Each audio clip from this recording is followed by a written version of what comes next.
క్రీస్తు యేసు యొక్క అతి పరిశుద్ధ నామంలో మీ అందరికీ కూడా నా శుభాలు తెలియజేస్తున్నాను.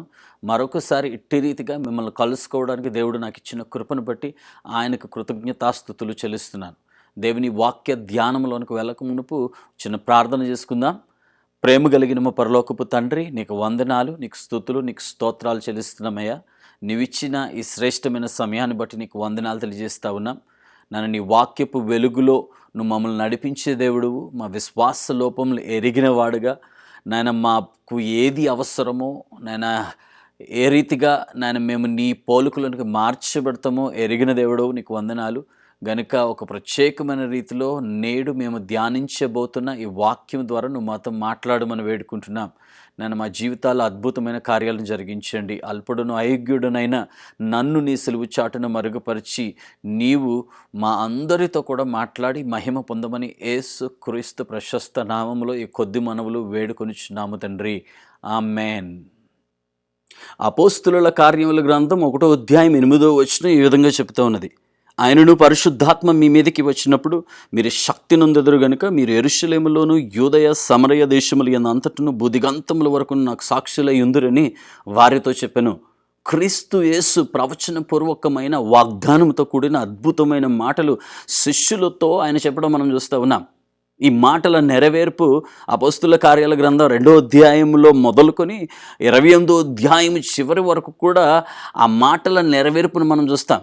అట్లాగని 28వ అధ్యాయంలో ముగిసిపోయిందని కాదు, కానీ 28వ అధ్యాయం తర్వాత ఈనాటికి కూడా పరిశుద్ధాత్మ దేవుని వలన ఈరోజు సంఘము ద్వారా అద్భుతమైన కార్యాలు ఈనాటికి కూడా ప్రపంచ దేశాలలో జరగడానికి మనమే సాక్షులమై ఉన్నాం. 1వ అధ్యాయం 8వ వచనంలో చెప్పబడుతున్న మాటలను చూసినట్లయితే సంఘము యెరూషలేము మొదలుకొని భూదిగంతముల వరకు కార్యాలు చేస్తుందని, గొప్ప కార్యాలు చేస్తుందని, ఈ సువార్తను మోసుకొని పోతుందని, ఈ ప్రపంచ దేశాలన్నిటినీ ప్రభావితం చేస్తుందన్న సత్యాన్ని క్రీస్తు యేసు వరకు చెప్పడం చూస్తూ ఉన్నాం. దీని యొక్క నెరవేర్పు ఈ గ్రంథంలో అద్భుతంగా గ్రంథకర్త ఆ చారిత్రాత్మకమైన ఘటనలను ఇందులో ముద్రించి ఉంచడం మనం చూస్తున్నాం. యెరూషలేమును గురించి మాట్లాడుతున్నాడు. అది 6వ అధ్యాయం 7వ వచనంలోకి వచ్చినట్టు దాని నెరవేర్పును మనం చూస్తున్నాం. దేవుని వాక్యము ప్రబలమై శిష్యుల సంఖ్య యెరూషలేములో బహుగా విస్తరించెను. యెరూషలేములో బహుగా సంఘము విస్తరించింది అని దేవుని వాక్యం చెప్తా ఉన్నది. 9వ అధ్యాయం 31వ వచనంలోకి వచ్చేటప్పటికి కావున యూదయ గలిలయ సమరయ దేశములు అంతటను సంఘము క్షేమాభివృద్ధి నొందుతూ సమాధానము కలిగి ఉండెను. 9వ అధ్యాయం 31వ వచనంలో ఆ 2వ భాగం యూదయ సమరయ దేశములు అంతటను అని చెప్పేసి 1వ అధ్యాయం 8వ వచనంలో చెప్పిన మాట యొక్క నెరవేర్పు ఇక్కడ మనం చూస్తూ ఉన్నాం. అపోస్తుల కార్యాలు 28వ అధ్యాయం 30 నుంచి 31వ వచనం చూసినట్లయితే పౌలు 2 సంవత్సరములు పూర్తిగా తన అద్దె ఇంట కాపురముండి తన యొద్ద వచ్చి వారిని అందరినీ సన్మానించి ఏ ఆటంకమును లేక పూర్ణ ధైర్యముతో దేవుని రాజ్యమును గూర్చి ప్రకటించుచు ప్రభువైన యేసు క్రీస్తును గూర్చిన సంగతులు బోధించుచూ ఉండెను. ఎక్కడ అని ఆలోచించినట్లయితే రోమ్లో పౌలు చెరలో ఉన్నాడు. ఆ చెరలో ఉన్నప్పుడే హౌస్ అరెస్ట్లో ఉన్న ఈ వ్యక్తి చాలా ఫ్రీడంతో క్రీస్తును గూర్చిన వార్త, రక్షణ సువార్తను, దేవుని రాజ్యమును గూర్చిన వార్తను ప్రకటన చేస్తున్నాడు అన్న విషయాన్ని మనం చూస్తూ ఉన్నాం. అపోస్తుల కార్యాల గ్రంథం 2వ అధ్యాయం మొదలుకొని 28వ అధ్యాయం ముగింపు వరకు కూడా ఈ గ్రంథకర్త పరిశుద్ధాత్మ దేవుడు సంఘము ద్వారా ఈ లోకంలో జరిగించిన అనేకమైన విషయాలను పొందుపరిచి ఈ గ్రంథాన్ని రచించడం మనం చూస్తాం. అద్భుతమైన రీతిలో పరిశుద్ధాత్మ దేవుడు కార్యాలు చేయడం మనం చూస్తాం. కానీ 1వ అధ్యాయంలో ఒక అద్భుతమైన సత్యాన్ని లూకా ప్రస్తావన చేయడం మనం చూస్తూ ఉన్నాం. ఇఫ్ ఐ మిస్ దిస్, ఈ మొదటి అధ్యాయంలో ఉన్న విషయాన్ని కానీ మనం కానీ దాన్ని విస్మరిస్తే మన క్రైస్తవ జీవితానికి అర్థం ఉండదని చెప్పేసి నేను అంటాను. అసలు ఈ లూకా ఎవరు? పరిశుద్ధ గ్రంథం ఇతని గురించి ఏం చెప్తుంది? పరిశుద్ధ గ్రంథంలో నుండి లూకాను గురించి కొన్ని అద్భుతమైన సత్యాలను మనం తెలుసుకుని వచ్చును. మొట్టమొదటిగా ఆయన ఒక చరిత్రకారుడు అన్న విషయాన్ని మనం గుర్తించవచ్చును. అది లూకా సువార్తలో 1వ అధ్యాయం 1 నుంచి 4 వచనాలు, అట్లాగే అపోస్తుల కార్యాలు 1వ అధ్యాయం 1-2 వచనాల్లో ఆ 2 గ్రంథాల్లో ఉన్న పరిచయ వాక్కుల నుండి మనం ఆ విషయాన్ని మనం గుర్తించవచ్చును. లూకాసు వార్త 1:1-4 మనం చూసినట్లయితే, ఘనత వహించిన తెయోఫిల, ఆరంభము నుండి కనులారా చూచి వాక్య సేవకులైన వారు మనకు అప్పగించిన ప్రకారము మన మధ్యను నెరవేరిన కార్యములను గూర్చి వివరముగా రాయుటకు అనేకులు పూనుకున్నారు. గనుక నీకు ఉపదేశింపబడిన సంగతులు నిశ్చయముగా జరిగినవి నీవు తెలుసుకున్నటకు వాటన్నిటినీ మొదటి నుంచి తరచి పరిష్కారంగా తెలుసుకుని ఉన్న నేనును నీ పేరట వాటిని గూర్చి వరుసగా రచించుటకు యుక్తమని ఎంచితిని. లూకా తను చెప్తున్న మాటల్లో మనం చూసినట్లయితే థియోఫిలా అనే ఒక వ్యక్తిని అడ్రస్ చేస్తూ ఈ మాటలు చెప్పడం చూస్తూ ఉన్నాం. తనతో చెప్తున్న మాటలు ఆయన అంటున్నాడు, నీకు ఉపదేశించబడిన సంగతులు నిశ్చయముగా జరిగినవి అంటున్నాడు. వాటిని నేను తరచి పరిష్కారంగా తెలుసుకొని ఉన్నాను అని చెప్పేసి అంటున్నాడు. అంటే థియోఫిలా తనకి క్రీస్తు యేసుని గురించిన వార్త విషయంలో ఉన్న సత్యాన్ని తెలుసుకోమని పంపించినట్లుగా అవన్నీ నిజమే అన్న విషయాన్ని నేను తరచి పరిష్కారంగా తెలుసుకున్నాను అన్న విషయాన్ని ఆయనకి తెలియజేస్తూ తర్వాత అంటున్నాడు, అంతేకాదు ఇది నేను కూడా రాయాలి, ఇది రాస్తే మంచిది అని నేను అనుకున్నాను, ఇది యుక్తమని తలంచి నేను కూడా రాస్తున్నాను అని చెప్పేసి చెప్పడం చూస్తూ ఉన్నాం. అపోస్తుల కార్యాలు 1:1-2 కూడా థియోఫిలానే అడ్రస్ చేస్తూ తను రాస్తూ ఉన్నాడు.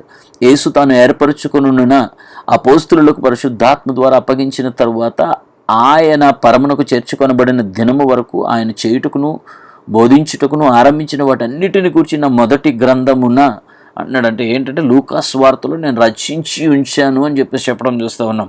అంటే థియోఫిలాతో తను అనుకుంటున్నాను, థియోఫిలా తనకు అప్పగించిన పని అంటే థియోఫిలా ఈ వ్యక్తిని ఒక హిస్టారియన్గా గుర్తించి ఉండాలి, ఒక ఇన్వెస్టిగేటివ్ జర్నలిస్ట్ లాగా తనని క్రీస్తుని గూర్చిన వార్త విషయంలో ఉన్న సత్యాన్ని తెలుసుకోమని తను పంపించడం మనం చూస్తూ ఉన్నాం.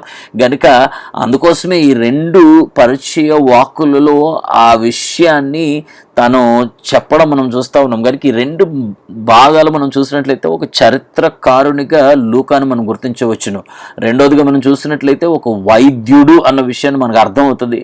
అది పౌలు తను అట్లాగే సంబోధిస్తాడు. కొలస్సీలకు రాసిన పత్రిక 4:14 చూసినట్లయితే ఆయన అంటున్నాడు, లూకా అను ప్రియుడైన వైద్యుడును అని చెప్పేసి లూకాను వైద్యునిగా సంబోధించడం మనం చూస్తూ ఉన్నాం. అంటే వైద్య వృత్తి ఎరిగిన వాడు అన్న విషయాన్ని ఈ వాక్య భాగంలో మనం తెలుసుకొని వచ్చినాం. మూడోది చూసినట్లయితే జత పనివాడు అని పౌలు తను సంబోధించడం మనం చూస్తూ ఉన్నాం. ఫిలోమోను 1:24 చూసినట్లయితే క్రీస్తు యేసునందు నా తోడి ఖైదీ అయిన ఎపఫ్రా, నా జత పనివారైన మార్కు, అరిస్టార్కు, దేమా, లూకా వందనములు చెప్పుచున్నారు అంటున్నాడు. అంటే లూకాని జత పనివాడిగా తను ఐడెంటిఫై చేయడం మనం చూస్తూ ఉన్నాం. నిజానికి లూకా తన ప్రయాణము లేకపోతే అపోస్తులతో పరిచర్యలో ప్రయాణము అది it was not something like అరే పిలవబడిన పరిచర్యలాగా తను అక్కడికి వెళ్ళడం కాదు, కానీ తను క్రీస్తు యేసుని గూర్చిన వార్త సత్యమా అసత్యమా, అందులో ఎంత నిజముందన్న విషయాన్ని తరచి పరిష్కారంగా తెలుసుకోవడానికి వచ్చిన వ్యక్తి. కానీ వచ్చిన తర్వాత అపోస్తులతో తన సాంగత్యము, అంతేకాదు క్రీస్తు యేసుని గూర్చిన అనేకమైన విషయాలు తెలుసుకుని తన జీవితము పరివర్తన చెందడమే కాదు, తనకు చాలా విలువనిచ్చిన ఆ వైద్య వృత్తిని సైతం పక్కన పెట్టి తను వీరితో కలిసి జత పని వాడిగా వారితో కలిసి పరిచర్య చేయడం మనం చూస్తూ ఉన్నాం. వైద్య వృత్తిని తను ప్రాక్టీస్ చేసి ఉంటాడు. పౌలు ఎట్టి రీతిగా అయితే డేరాలు కుట్టుకుని తన పోషణ సాగించినాడో అట్లాగే ఈ పరిచర్యలో ఉన్నప్పుడు కూడా లూకా వైద్య వృత్తి ద్వారా తన పోషణను జరిగించుకుని ఉంటాడు. కానీ వైద్య వృత్తి కంటే క్రీస్తుతో నడవడం, ఆ పరిచర్యలు నిలిచోవడం ఉన్నతమైనది అనే విషయాన్ని గుర్తించినట్లుగా మనం చూస్తూ ఉన్నాం. అట్లాగే 4వ విషయం మనం అతని గురించి తెలుసుకోగలిగింది ఏంటంటే అన్యుడు అన్న విషయం మనం అర్థం చేసుకోవచ్చు. అది కొలస్సీలకు రాసిన పత్రిక 4:11-14 మనం దాన్ని గుర్తించవచ్చును. నిజానికి ఈ భాగంలో పౌలు తనతో కలిసి జత పనివారిగా ఉన్నవారిని ఐడెంటిఫై చేస్తూ వారిలో 2 గుంపులుగా విభాగించడం చూస్తూ ఉన్నాం. ఆ మొదటి వచనాల్లో మనం చూసినట్లయితే 3 వ్యక్తుల్ని ఐడెంటిఫై చేస్తున్నాడు. అరిస్తార్కు అంటున్నాడు, అంతేకాకుండా మార్కు అంటున్నాడు, యూస్తు అను యేసు అంటున్నాడు. వీరి గురించి తను చెప్తున్న మాట ఏంటంటే, వీరు సున్నతి పొందిన వారిలో చేరిన వారు అంటాడు. వీరు మాత్రమే దేవుని రాజ్యము నిమిత్తము నా జత పని వారై ఉన్నారు, వీరి వలన నాకు ఆదరణ కలిగను అంటున్నాడు. అంటే పౌలు పరిచర్యలో సున్నతి పొందిన వారు అంటే యూదులుగా ఉన్న విశ్వాసులు పౌలుతో కలిసి పరిచర్యలో కొనసాగిన వారు చాలా కొద్దిమంది మాత్రమే. ఆ కొద్ది మందిలో అంటున్నాడు వీరు ముగ్గురు అంటున్నాడు. అంటే యూదులైన వారిలో ఈ సున్నతి పొందిన వారి గుంపుల నుండి వచ్చిన వారు వీరు ముగ్గురే అని చెప్పేసి అంటాడు. కానీ వాళ్ళ ముగ్గురు మాత్రమే తన జత పని వారు కారు, ఇంకా చాలామంది ఉన్నారు. ఆ కిందకు వచ్చినట్లయితే ఇంకొన్ని పేర్లు అక్కడ చెప్తా ఉన్నాడు. కానీ 14వ వచనంలోకి వచ్చేటప్పటికి లూకా అను ప్రియుడైన వైద్యుడు అంటున్నాడు. అంటే లూకా తన జత పనివాడైన లూకాను కూడా అక్కడ తన ప్రస్తావనలోకి తీసుకొని వస్తూ ఉన్నాడు. అంటే ఆలోచించండి, లూకా ఈ సున్నతి పొందిన వారి గుంపులో లేడు, అంటే యూదుడు కాదు అన్న విషయాన్ని గుర్తిస్తూ ఉన్నాడు. దీన్ని బట్టి మనకు ఏం అర్థం అవుతుందంటే ఒక అద్భుతమైన ఒక పరివర్తన చెందిన ఒక వ్యక్తి మన ముందున్నాడు. చరిత్రకారుడుగా జ్ఞానవంతుడు. నిజానికి ఒక చరిత్రకారుడు చేసే పని ఏంటంటే రుజువులు లేకుండా దేనిని నిర్ధారణ చేయుడు. వైద్యుడు ఒక సైంటిఫిక్ రీజన్ లేకుండా దేనిని నిర్ధారణ చేయుడు. అట్లాగే ఒక అన్యుడు నిజానికి క్రీస్తు యేసు గూర్చిన వార్త ఒక హెరసీ అని చెప్పి దాన్ని కొట్టి పారేసే పరిస్థితులు ఉండొచ్చు. కానీ వీటన్ని క్వాలిటీస్ కలిగిన ఈ వ్యక్తి యేసుక్రీస్తు నిజ దేవుడిని అంగీకరించడమే కాదు, ఆయన పరిచర్యలో నిలిచి ఉండి అద్భుతమైన పరిచర్య చేయడానికి, అంతేకాదు న్యూ టెస్టమెంట్లో 30% అంటే 1/3 of the new testament is written by Luke. 3వ వంతు నూతన నిబంధన గ్రంథాన్ని తనే రాయడం మనం చూస్తూ ఉన్నాం. అంతేకాదు నూతన నిబంధన రైటర్స్ అందరిలో కూడా అన్యుడైన వాడు కూడా లూకా ఒక్కడు మాత్రమే. కనుక దేవుడు ఈ వ్యక్తి ద్వారా అద్భుతమైన కార్యాన్ని జరిగించడం మనం చూస్తూ ఉన్నాం. లూకా సువార్తను అపోస్తుల కార్యముల గ్రంథాన్ని రచించిన లూకా ఈ 2 గ్రంథాలను ఒక అద్భుతమైన రీతిలో కనెక్ట్ చేయడం మనం చూస్తాం. 3 కనెక్టింగ్ పాయింట్స్ని మనం ఇక్కడ చూస్తూ ఉన్నాం. మొట్టమొదటిది లూకా సువార్తను ఏ చోటనైతే ముగించాడో అదే చోటన అపోస్తుల కార్యముల గ్రంథాన్ని ప్రారంభించడం మనం చూస్తూ ఉన్నాం. అది యెరూషలేము పట్టణంలో. రెండవది ఏ వాగ్దానముతోనైతే లూకా సువార్తను ముగించాడో అదే వాగ్దానముతో అపోస్తుల కార్యాల గ్రంథాన్ని ప్రారంభించడం మనం చూస్తూ ఉన్నాం.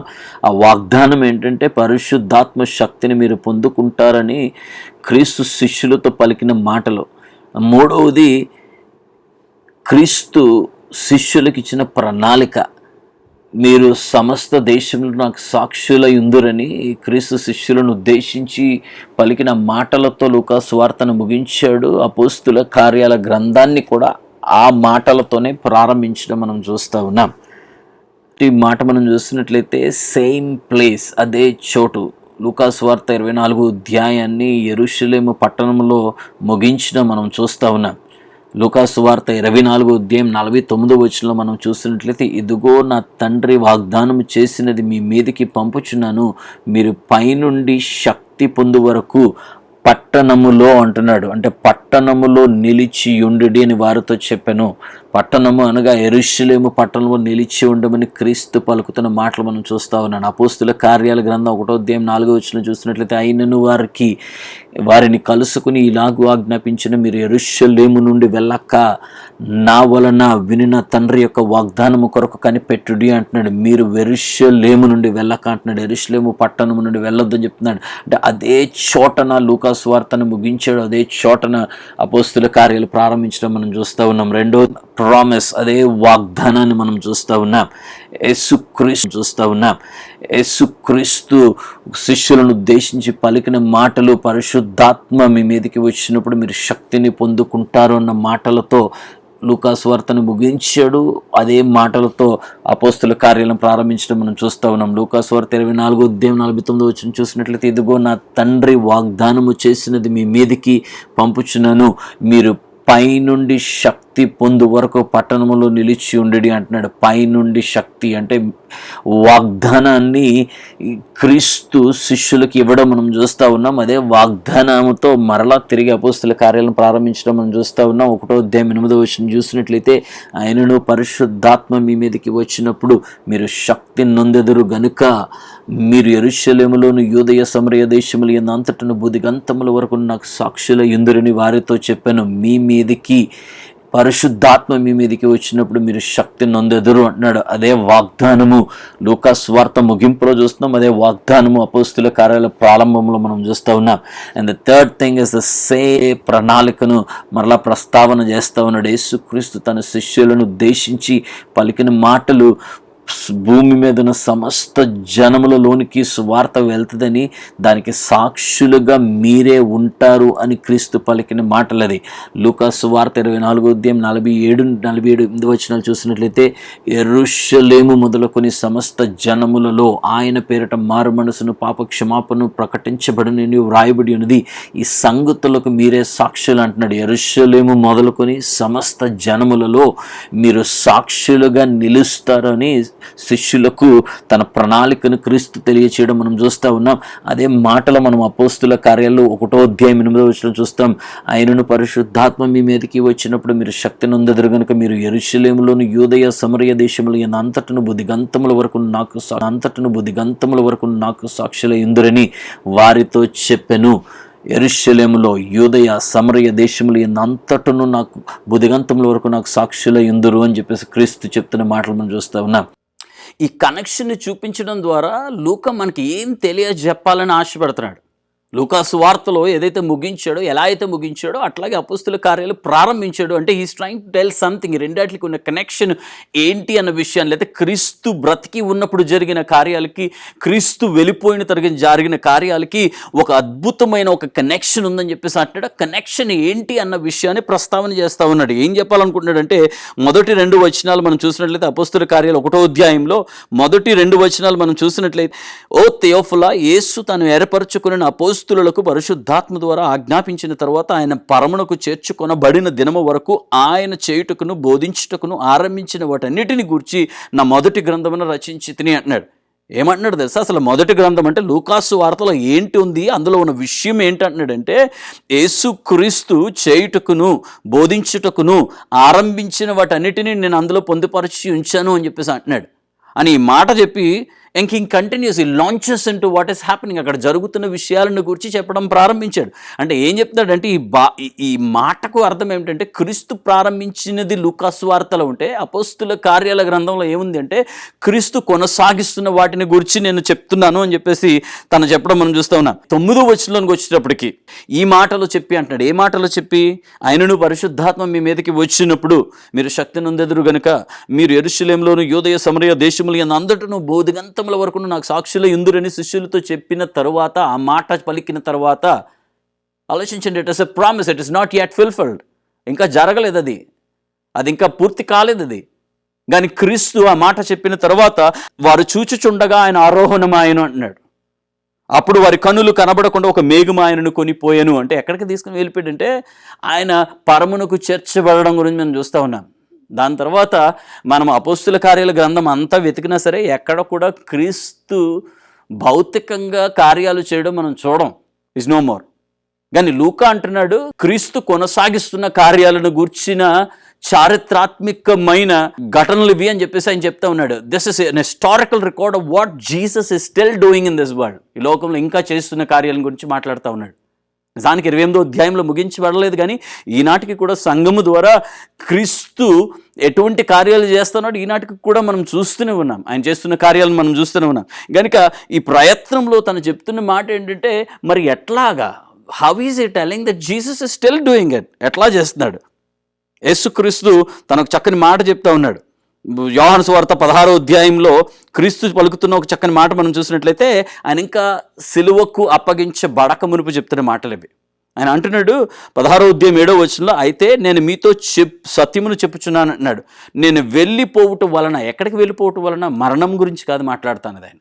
ఆయన మాట్లాడుతుంది ఏంటంటే వారిని భౌతికంగా ఇంకా వారితో ఉండకుండా తను వెళ్ళిపోవడం గురించి మాట్లాడుతాడు. అంటే ఆరోహణుడై పరమునకు చేర్చబడిన పరిస్థితిని గురించి మాట్లాడుతాడు. వెళ్ళిపోవటం వలన మీకు ప్రయోజనకరం అంటున్నాడు. ఇట్ ఈస్ గుడ్ అంటున్నాడు, మీకు ప్రయోజనం అంటున్నాడు నేను వెళ్ళిపోవడం అంటున్నాడు.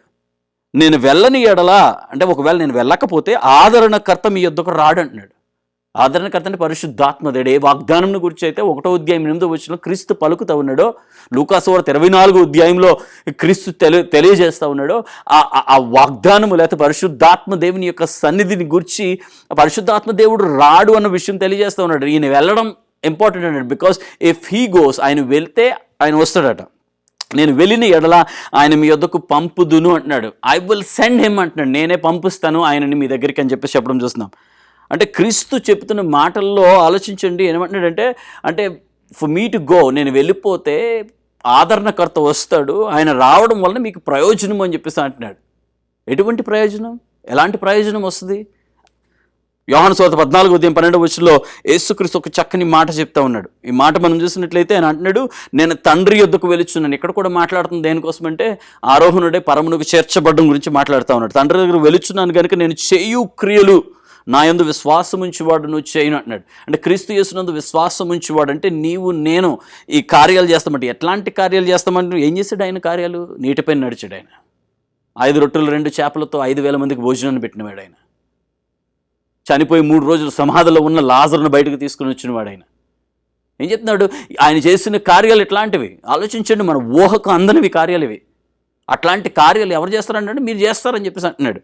అంతేకాదు ఆయన అంటున్నాడు, వాటికంటే మరి గొప్పవియు అతడు చేయనని మీతో నిశ్చయముగా చెప్పుచున్నాను. So many times we start thinking నేను చేస్తాను అనుకునే ఒక ఆలోచన విధానంలో చాలామంది ఉంటా ఉన్నారు ఈరోజు. అందుకోసమే నేను అనుకుంటాను క్రైస్తవత్వం అవమానపరచబడతా ఉన్నది. కారణం ఏమిటంటే people think that I'm doing this, నేను చేస్తున్నాను అనుకుంటారు. అందుకోసమే ఈరోజు ఎక్కడ చూసిన టెలివిజన్ మినిస్ట్రీలో మనం చూసినట్లయితే సో మెనీ టైమ్స్ యేసుక్రీస్తు అనే వ్యక్తి యొక్క ప్రస్తావన కనబడదు. పలానా చర్చకి వెళ్ళడం వల్ల ఇది జరిగిందనో, పలానా వ్యక్తి ప్రార్థన చేయడం వల్ల ఇలా జరిగిందనో అనే మాటలు చాలా అధికంగా వినబడతా ఉంటాయి. అంటే నిజానికి ఆలోచించే క్రీస్తు కార్యముల కంటే వారు చేస్తున్నారేమని చెప్పేసి అని అనుకుంటారు.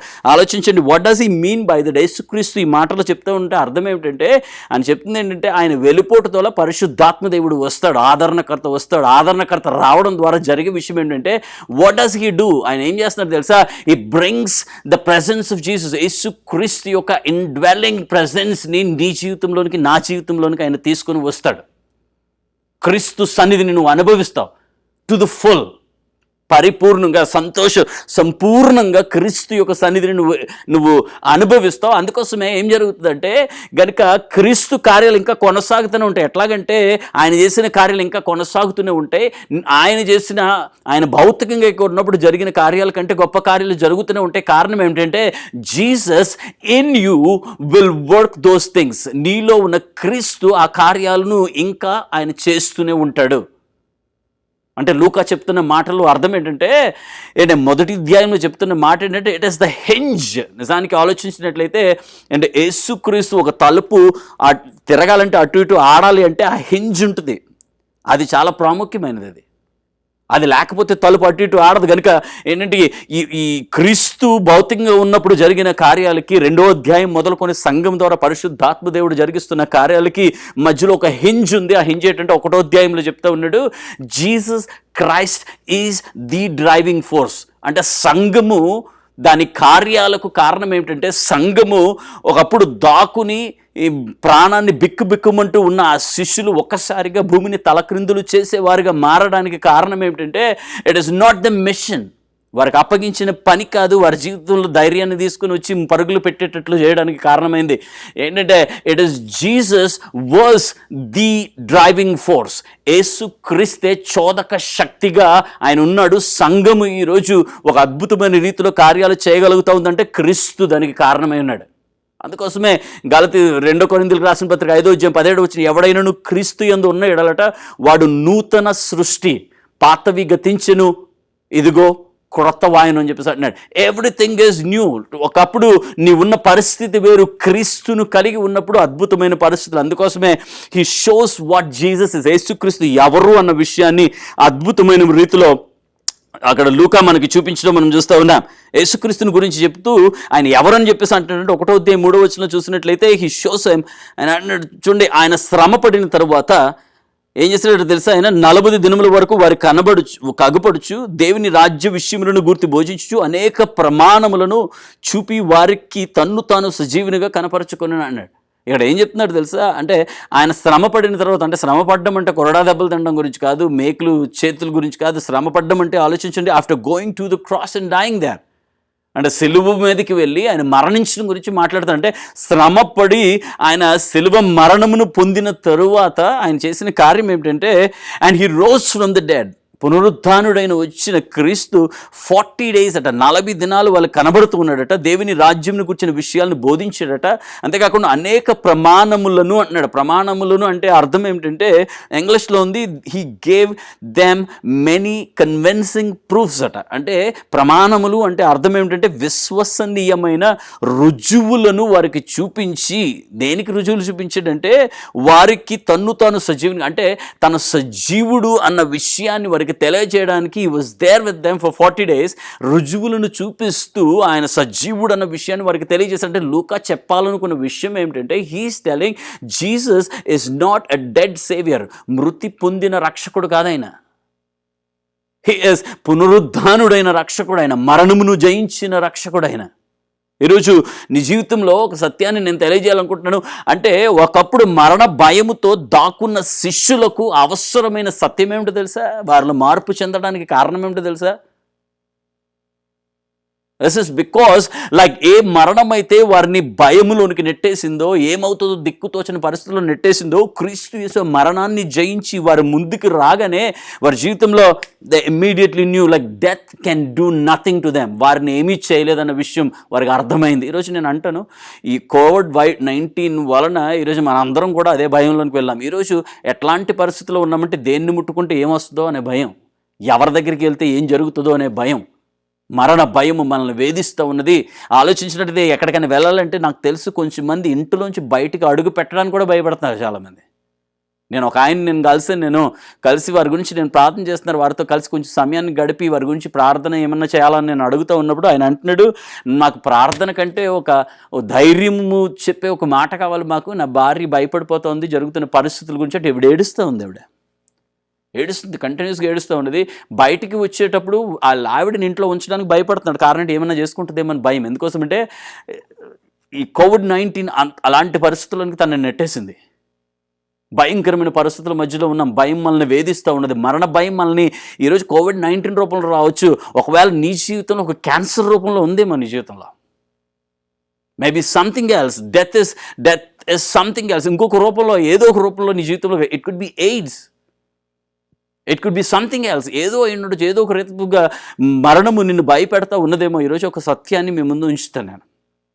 యేసుక్రీస్తు ఎవరు అంటే ఆయన మృతి చెందిన రక్షకుడు కాదు, ఆయన పునరుద్ధానుడైన రక్షకుడు. ఆయన ఈరోజు మరణమును జయించిన రక్షకుడు. శిష్యులకు అది అవసరం. అది వారున్న ఆ కృంగిన స్థితి నుంచి వారు లేపబడడానికి కారణం ఏమిటంటే, ఆ మృతి చెందిన క్రీస్తు ఆ మరణం ఏం చేస్తుందంటే వారిని దాక్కునేటట్టు చేసింది. కానీ ఆయన పునరుద్ధానుడై వచ్చినప్పుడు వారి జీవితాల్లో ఒక నూతనమైన సంతోషం వారి జీవితంలోనికి వచ్చింది, ఒక ధైర్యం వారి జీవితంలోనికి వచ్చింది. ఈరోజు నేను అంటాను, క్రీస్తుని కలిగి ఉంటే, ఈరోజు I want to tell you, death can not touch you. యేసుక్రీస్తుని గురించి ఒక చక్కని మాట ఉంటుంది, హెబ్రీయులకు రాసిన పత్రిక 2వ అధ్యాయం 14-15 వచనాల్లో రాయబడి ఉంటుంది, క్రీస్తు రక్తమాంసములను ధరించుకొని రావడానికి కారణం ఒకటి ఉంది అంటాడు. ఎందుకోసమంటే మరణము ఆయుధంగా వాడుకుని అపవాదిని నశింపు చేయుటకట, మరణము ద్వారానే అపవాదిని నశింపు చేయటం అంటాడు. అంతేకాదు మరణ భయము చేత దాస్యమునకు లోనైన అనేక మంది జీవితాల్లో విడుదలను కలుగు చేయడానికి యేసుక్రీస్తు రక్తమాంసములను ధరించుకొని ఈ లోకానికి వచ్చి ఆ శిలువ మీదకి వెళ్ళి మరణించాడు. కారణం ఏమిటంటే ఆ మరణము ద్వారా అపవాదిని జయించాడట. ఎట్లాగంటే ఆ మరణము మీద విజయమును సాధించి పునరుద్ధానుడై ఈ లోకంలో మరలా తిరిగి ఆయన సమాధిని గెలిచి రావడం చూస్తూ ఉన్నాం. So like today we do not have a dead savior, we have a savior who's alive. ఆయన పునరుద్ధానుడైన రక్షకుడై ఉన్నాడు. అందుకోసమే ఏ మరణం అయితే నిన్ను భయపెడతా ఉందో ఆ మరణము నిజానికి నీవు క్రీస్తును కలిగి ఉంటే ఆ మరణ భయము నీ జీవితంలో ఎన్నటికీ ఉండదు. ద ట్రూత్ ఇస్, ఒకప్పుడు నేను కూడా మరణం అంటే భయపడిన పరిస్థితులు నా జీవితాల్లోని, ఈనాటికి కూడా మరణం అంటే భయం ఉంటుంది. కానీ ఒక సత్యం ఏమిటంటే, I know this death is not going to stop me in a no man's land. అంటే నేను తెలియని ప్రదేశంలోనికి నన్ను నెట్టదన్న విషయం తెలుసు నా జీవితంలో. ఎందుకోసమంటే ఈ మరణముకు మలుపున్న విషయం తెలుసు. ఎందుకోసమంటే మరణమును జయించిన క్రీస్తుని కలిగి ఉన్న నేను ఆయనతో కలిసి ఆ నిత్య జీవంలోనికి అడుగు పెడతానన్న సత్యం నా జీవితంలో తెలుసు. 23 సంవత్సరాలు నాకు అర్థం కాలేదు. 23 ఇయర్స్ తర్వాత యేసుక్రీస్తు నా స్వరక్షకునిగా నేను అంగీకరించాను. ఈరోజు పునరుద్ధానుడైన ఆ రక్షకుడిని నేను కలిగి ఉన్నాను. ఒకవేళ నీ జీవితంలో ఆ అనుభవం లేకపోయినట్లయితే this is the time for you. మరణము నిన్ను భయపెడతా ఉందా? The reason you are afraid of the death is like you don't know what is after death. మరణం ఎట్లాంటిదంటే ఒక తెలియని ఒక పరిస్థితి. అది ఒక్కొక్కసారి మన జీవితాల్లో అది దాటి వెళ్ళడానికి మనకు భయం, అందుకోసమే దాటి వెళ్ళడానికి భయపడతా ఉంటాం. చాలాసార్లు మన జీవితాలు అట్లాగే ఉంటుంది. ఈ సెకండ్ వరల్డ్ వార్లో ఈ కమాండర్ అట యుద్ధంలో దొరికిన శత్రు సైనికులని చంపేవాడట. ఒక విచిత్రమైన పద్ధతిలో చంపేవాడట. తను చేసిన పని ఏంటంటే, ఒక పెద్ద ఎత్తైన గోడలున్న ఒక ప్రాంగణంలోనికి తీసుకుని వెళ్ళేవాడట. కళ్ళకు గంతలు గట్ట తీసుకుని వచ్చి వాళ్ళని అక్కడ నిలబెట్టి కళ్ళకు గంతలు ఓపెన్ చేసేసి వారితో అనేవాడట, మీకు ఒక 2 ఆప్షన్స్ ఇస్తున్నాను. ఒక ఆప్షన్ ఏంటంటే, ఎదురుగుండా తుపాకులు పట్టుకుని నించునే సైన్యం ఉండేదట, వీళ్ళు మిమ్మల్ని కాల్చి చంపేస్తారు చెప్పేసి అనేవాడట. రెండో ఆప్షన్ ఏంటి అంటే, ఒక తలుపుని చూపించేవాడట. నల్లని తలుపు ఒకటి ఉండేదట. ఆ నల్లని తలుపుని చూపించి ఆ తలుపుని తెలుసుకొని మీరు అవతల వైపు వెళ్ళిపోవాలనేవాడట. వీటిని చూసేవారట. వీళ్ళు ఆ తలుపుని చూసేవారట. ఎదురుగుండా నిలబడి వాళ్ళని చంపడానికి సిద్ధంగా ఉన్న సైనికులను చూసేవారట, తుపాకులు పట్టుకొని అటు ఇటు చూసి. చివరికి అందరూ కూడా, ఒక్కడ కూడా ఆ తలుపు దగ్గరికి వెళ్తాననలేదట. అందరూ కూడా తుపాకుతో కాల్చి చంపేయండి అనేవారట. చచ్చిపోయిన పరిస్థితి, చచ్చిపోయేవారట. ఒక వ్యక్తి అలాంటి ఎగ్జిక్యూషన్ ఒకరోజు జరుగుతూ ఉన్నప్పుడు తన స్నేహితుడు వచ్చి తనతో కూర్చున్నట్టు, ఇదంతా అర్థం కాలేదు, ఈ తలుపు గోల ఏంటి, ఏం చేస్తున్నాడు ఇతను అనేసి. అయిపోయింది, అక్కడి నుంచి వెళ్ళిపోయారు. ఇంటికి వెళ్ళిపోయిన తర్వాత సాయంత్రం ఇద్దరు కూర్చొని కాఫీ తాగుతూ ఉన్నప్పుడు అడుగుతున్నాడట, అయ్యా తలుపు వెనకతలు ఏముంది సార్ అని అడిగాడట. నేను అన్నాడట, నేను ఎవరికి చెప్పనిది, నువ్వు కూడా ఎవరికి చెప్పకో అని చెప్పేసి అన్నాడట. ఏముంది సార్ చెప్పండి అన్నాడట. దర్ ఇస్ ఫ్రీడమ్ అన్నాడట. స్వేచ్ఛ ఉంది అన్నాడట. వాట్ డూ యూ మీన్ అన్నాడట. నిజమే, ఆ తలుపు తెరుచుకుని వాళ్ళు వెళ్ళిపోవచ్చు. కానీ విచిత్రం ఏంటో తెలుసా, ఇప్పటివరకు ఒకడు కూడా తలుపు తెరుచుకొని బయటికి వెళ్ళలేదన్నాడట. కారణం ఏమిటంటే, వారికి ఉన్న భయం ఏంటంటే, ఎదురుగా ఉండు తుపాకీ పట్టుకున్న వీడికంటే క్రూరమైనది ఏదో ఉండి ఉంటుంది అవతల వైపుకి. అందుకోసమే వాళ్ళు ఎవ్వరు కూడా ఇప్పటి వరకు, నేను ఇది మొదలుపెట్టిన దగ్గర నుంచి ఎవరు కూడా ఆ తలుపును చేసుకోలేదట. నిజమే, మనకు తెలియని పరిస్థితి మరణం అంటే మన అందరి జీవితాల్లో భయమే. ఏముంటుందో అన్న విషయం తెలియదు కనుకనే ఈరోజు అనేక రీతిలుగా మరణాన్ని తప్పించుకోవడానికి రకరకాల నమ్మకాలను మన బుర్రల్లో నింపేసుకున్నాం. మనం అనుకుంటాం మరణం మరలా వస్తుంది, మరలా పుడతాను అనుకునే ఒక ఆలోచన విధానంలోకి వచ్చావు. కానీ నిజానికి ఆలోచించినట్లయితే, death is just a turn in your walk. నీ జీవితంలో ఒక మలుపు మాత్రమే. ఎందుకోసం, మరణము తర్వాత నిశ్చత్వం అనేది ఒకటి ఉంది. కనుక నువ్వు వెళ్ళగలిగిన చోటు నీకు తెలిస్తే దెన్ యూ విల్ ధైర్యంగా ఉంటావు. నువ్వు ఉన్న ప్రదేశం కంటే ఒక శ్రేష్టమైన ప్రదేశానికి నువ్వు వెళ్తున్నావు అని అనుకుంటే you would want to go back to that place. అక్కడికి వెళ్ళాలనుకుంటావు. కనుక మరణ భయం నిన్ను వేధిస్తున్నట్లయితే క్రీస్తుని కలిగి ఉంటే, ఎందుకోసమంటే ఆయన పునరుద్ధానుడైన రక్షకుడు. రెండో విషయం నేను చెప్తా ఉన్నాడు, అసలు యేసుక్రీస్తు ఎవరని చెప్తూ 1వ అధ్యాయం 2వ వచనంలో మనం చూసి 4 చోట్ల ఆయన అంటాడు యేసుక్రీస్తు గురించి ఈ విధంగా రాస్తున్నాడు. ఆయన 1వ అధ్యాయం 2వ వచనంలో చూసినట్లయితే, ఆయన పరమునకు చేర్చుకొనబడిన దినము అనే మాట ప్రస్తావన చేస్తున్నాడు. 1వ అధ్యాయం 9వ వచనంలో చూసినట్లయితే, వారు చూచుచుండగా ఆయన ఆరోహణమాయను అంటున్నాడు. 11వ వచనంలో చూసినట్లయితే, మీ యొద్ద నుండి పరలోకమునకు చేర్చుకొనబడిన ఈ యేసే అని చెప్పేసి అంటున్నాడు. 22వ వచనంలోకి వచ్చేటప్పటికి, ఆయన మన మధ్య సంచరించి యోహాను బాప్తీసం ఇచ్చినది మొదలుకొని ప్రభువైన యేసు మన యొద్ద నుండి పరమునకు చేర్చుకొనబడిన దినం గురించి మాట్లాడుతున్నాడు. అంటే ఈ 4 చోట్ల మనం చూస్తున్నది ఏంటంటే, పరమునకు చేర్చబడిన క్రీస్తుని గురించి మాట్లాడుతూ ఉన్నాడు. ఆయన ఆరోహణుడైన క్రీస్తుని గురించి మాట్లాడుతూ ఉన్నాడు.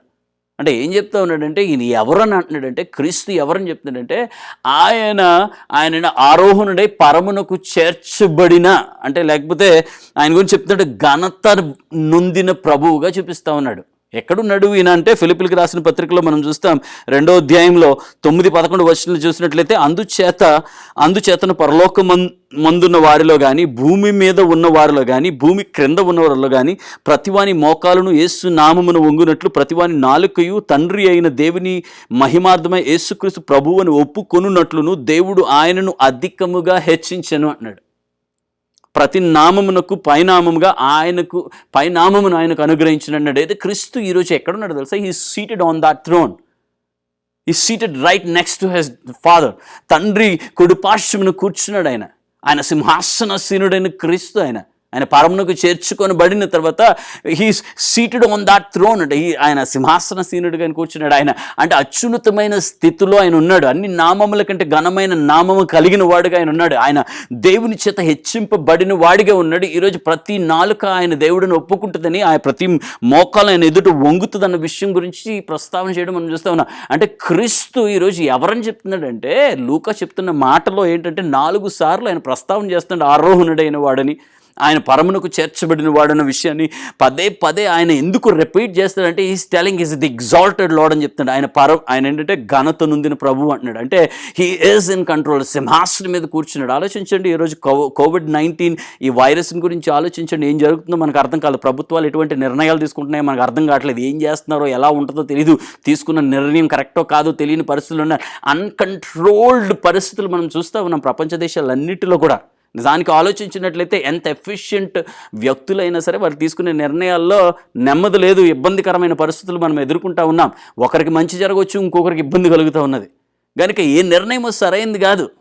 జరుగుతున్న పరిస్థితులన్నింటిలో కూడా మనకు అర్థం కాని విషయం ఏమిటంటే, ఎవడు ఏం చేస్తున్నాడో కూడా తెలియటం లేదు. కానీ ఒక సత్యాన్ని ఈరోజు నేను చెప్తా ఉన్నాను. క్రీస్తు యేసు కఠినమైన పరిస్థితులలో కూడా ఎవడు ధైర్యంగా ఉండగలడంటే, అంటే when he has somebody in that highest place, అంటే ఉన్నతమైన స్థానంలో తనకు సన్నిహితుడైన వాడు ఎవడన్నా ఉంటే ఆ వ్యక్తి వలన ధైర్యంగా ఎవరన్నా నడవగలరు.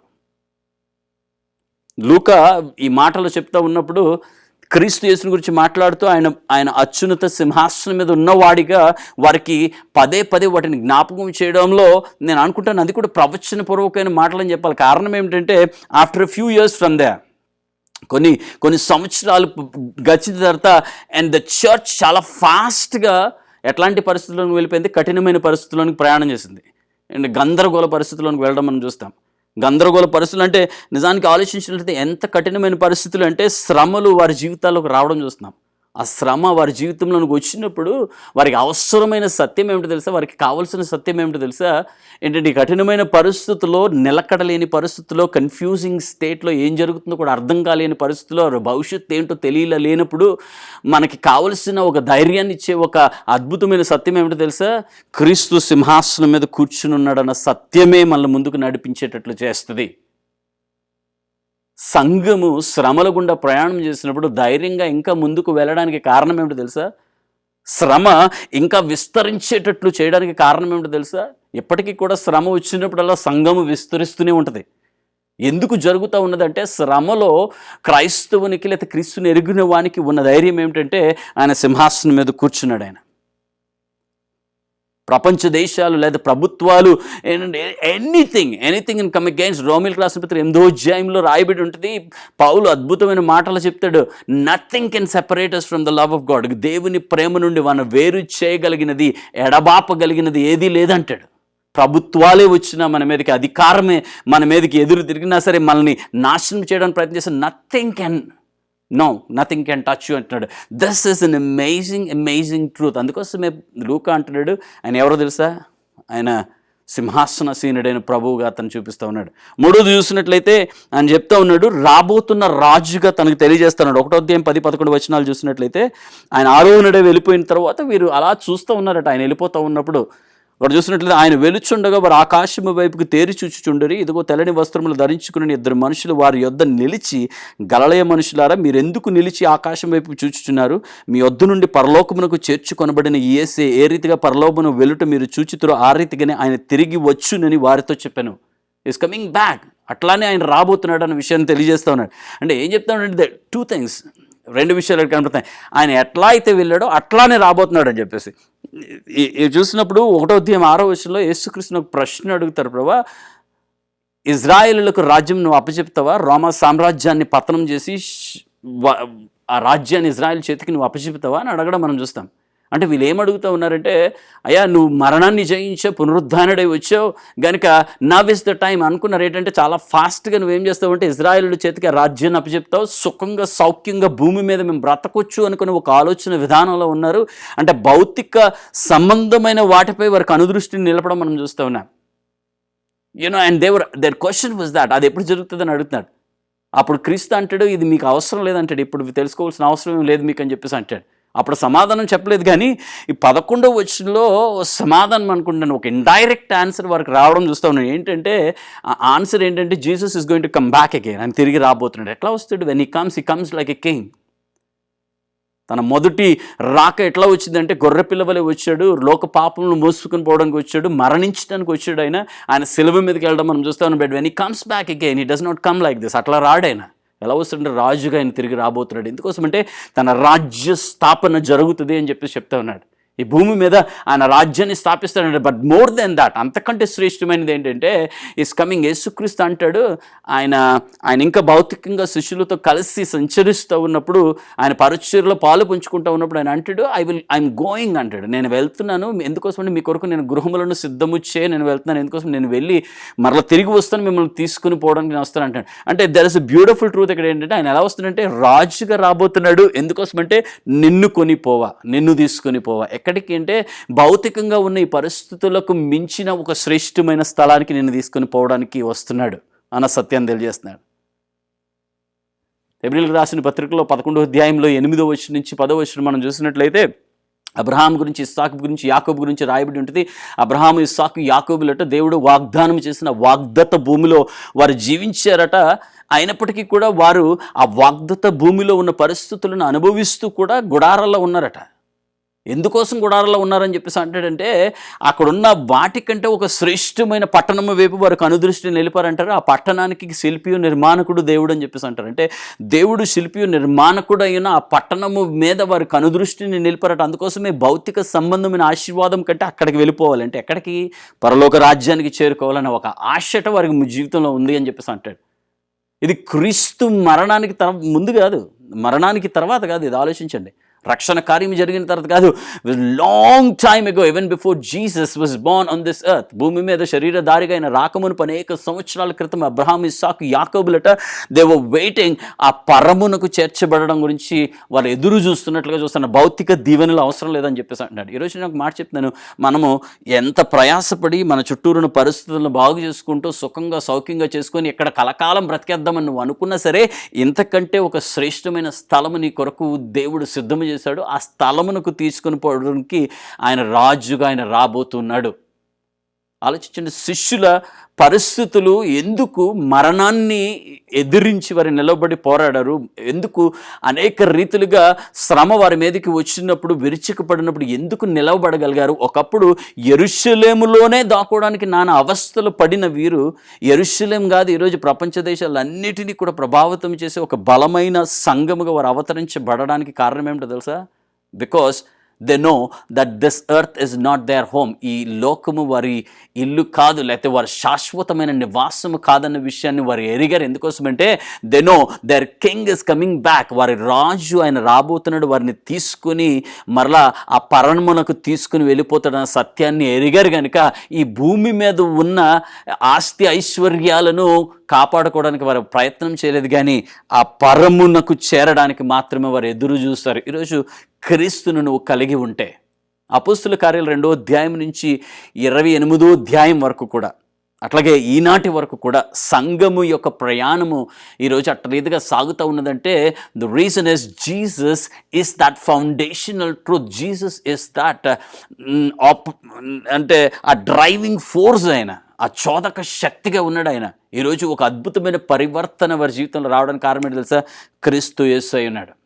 ఎస్, పరిశుద్ధాత్మ దేవుని యొక్క interference is such an important thing. పరిశుద్ధాత్మ దేవుడి గురించి మనం అర్థం చేసుకునే ముందు, పరిశుద్ధాత్మ దేవుని యొక్క కార్యాలని అర్థం చేసుకునే ముందు we need to know that Jesus is our driving force. యేసు క్రీస్తు మనల్ని నడిపించేవాడని, యేసుక్రీస్తు మనలో నుండి ఇప్పటికీ ఇంకా కార్యాలు చేస్తున్నాడన్న సత్యాన్ని మనం అర్థం చేసుకోవాల్సిన అవసరం ఉంది. అందుకోసమే లూకా 1వ అధ్యాయాన్ని క్రీస్తును గూర్చి ప్రస్తావన చేస్తూ యేసుక్రీస్తు ఎవరు అన్న విషయాన్ని తెలియజేస్తూ ఉన్నాడు. కారణం ఏంటంటే if you don't have Jesus, యేసుక్రీస్తే నీ జీవితంలో లేకపోతే ఆలోచించండి, పరిశుద్ధాత్మ దేవుని యొక్క కార్యాలు నీ జీవితంలో లేవనే అర్థం. ఇఫ్ యు హ్యావ్ జీసస్, అప్పుడే నువ్వు కార్యసాధకుడ పరిశుద్ధాత్మ దేవుడు చేస్తాడు. ఏ ఏ ఏ కమిషన్లోనికైతే దేవుడు నన్ను పిలుచుకున్నాడో ఆ పని చేయటంలో నిబద్ధత కలిగి దేవుని కొరకు జీవిస్తూ అనేక మంది జీవితాలను ప్రభావితం చేస్తూ భూమిని తలక్రిందులు చేసే ఆ స్థితిలోనికి నువ్వు వెళ్ళగలిగే వాడిగా నువ్వు అవ్వాలంటే క్రీస్తుని కలిగి ఉండాలి. నువ్వు క్రీస్తే నీ జీవితంలో లేకపోతే నువ్వు అనుకుంటున్నావేమో, ఒకడు పౌలు దగ్గరికి వచ్చి నువ్వు ప్రార్థన చేస్తుంటే భాషలలో మాట్లాడుతూ ఉన్నారు కనుక నాకు ఆ శక్తిని నాకు అని అడుగుతున్నాడు ఒకడు వచ్చి. Like it is we think పరిశుద్ధాత్మ దేవుడు ఏదో ఒక పవర్ కనుక ఏదో వస్తుంది, మనకి ఏదో జరుగుతుంది అనుకునే ఒక ఆలోచన విధానంలో ఉన్నాం. We need to understand who the holy spirit is. పరిశుద్ధాత్మ దేవుడు ఎవరు, ఆయన కార్యములు ఏంటి అన్న విషయం అర్థం చేసుకోవాలి. పరిశుద్ధాత్మ దేవుడు he enables you to do the things. నువ్వు ఏ పిలుపులోనికైతే పిలువబడ్డావు ఆ పిలుపులో నిలవబడి గొప్ప కార్యాలు చేసే స్థితిలోనికి నువ్వు వెళ్ళేటట్లు పరిశుద్ధాత్మ దేవుడు నిన్ను ఎనేబుల్ చేస్తాడు, నీకు శక్తితో నింపుతాడు. కానీ ఆ కార్యమే వైపుకు నడిచేటట్లు చేసేవాడు క్రీస్తు మాత్రమే. యేసుక్రీస్తు లేకపోతే నీ జీవితంలో ఇంకా పాత స్థితే, నూతన పరచబడిన అనుభవాలు ఉండవు. కానీ క్రీస్తుని కలిగి ఉన్నావా? లేకపోతే దిస్ ఈస్ యువర్ టైం. ప్రభా నా జీవితంలోకి రా అని చెప్పగలిగినట్లయితే నా సాల్వేషన్ ఇస్ ఫ్రీ. రక్షణ అది ఉచితంగా ఇవ్వబడ్డది. నువ్వు చేయవలసిందల్లా ఏంటంటే నీ హృదయంలో విశ్వసించి ఆయన యందు నమ్మిక ఉంచి నీ పాపాన్ని నువ్వు ఒప్పుకొని ఆయన్ని హృదయంలోకి స్వీకరించగలిగితే పునరుద్ధానుడైన క్రీస్తు నీ జీవితంలోకి వస్తాడు. ఆయన సింహాసనాసీనుడైన క్రీస్తు నీ జీవితంలో కఠినమైన పరిస్థితుల్లో కూడా నిమ్మలమైన పరిస్థితులు నిన్ను నడిపిస్తాడు. నీ కొరకు ఆయన గృహమును సిద్ధపరుస్తూ ఉన్నాడు. ఆయన నిన్ను కొనుక్కో ఆయన వస్తూ ఉన్నాడు. నిరీక్షణ కలిగి జీవించే అనుభవం తీసుకొస్తాడు. కనుక దిస్ ఇస్ యువర్ టైం. క్రీస్తుని కలిగి ఉంటే ఈరోజు దేవుడు నీకు ఒక అవకాశం ఇస్తున్నాడు. ఆయన కలిగి ఉంటావా? ఆయన ఆహ్వానించు. ప్రార్థన చేసుకుందాం. ప్రేమ కలిగిన మా పరలోకపు తండ్రి, నీకు వందనాలు, నీకు స్తుతులు, నీకు స్తోత్రాలు చెల్లిస్తున్నామయ్యా. నీవిచ్చిన ఈ యొక్క అద్భుతమైన సత్యాలను మా ముందు నాయనను ఉంచినందుకు నీకు వందనాలు తెలియజేస్తూ ఉన్నాం. Lord, thank you Lord. Every word that he's been spoken Lord, I pray Lord నైనా అది మా హృదయంలో నాటబడమే కాదు, అది ఫలించేటట్లుగా కార్యాలు చేయమని వేడుకుంటున్నాం. నైనా నిన్ను ఎరిగిన వాడిగా, నీతో ఒక అద్భుతమైన సహవాసము కలిగిన వాడిగా నేను జీవించి నేను పరిశుద్ధాత్మ దేవుని సహాయముతో నేను గొప్ప కార్యాలు చేయువాడిగా, ఈ భూమిని తలక్రిందులు చేసిన వాడిగా నేను మలచబడేటట్లుగా నీవు కార్యాలు జరిగించమని వేడుకుంటున్నాం. మరణ భయము చేత బాధపడుతూ భయపడుతూ నేను నిరీక్షణ లేకుండా బ్రతుకుతున్న వారి జీవితాల్లో ఒకవేళ నీవు కావాలని వారు ఆశపడే సమయం ముందు నేను నిన్ను వారి హృదయంలోనికి స్వీకరిస్తున్నట్లయితే నేను వారి జీవితాల్లో ఒక అద్భుతమైన కార్యాన్ని జరిగించండి, నూతనమైన పరిస్థితులను నడిపించండి. మహిమ పొందండి. యేసు క్రీస్తు ప్రశస్త నామములో ఈ కొద్ది మనవులు వేడుకొనిచున్నాము తండ్రి. ఆమేన్.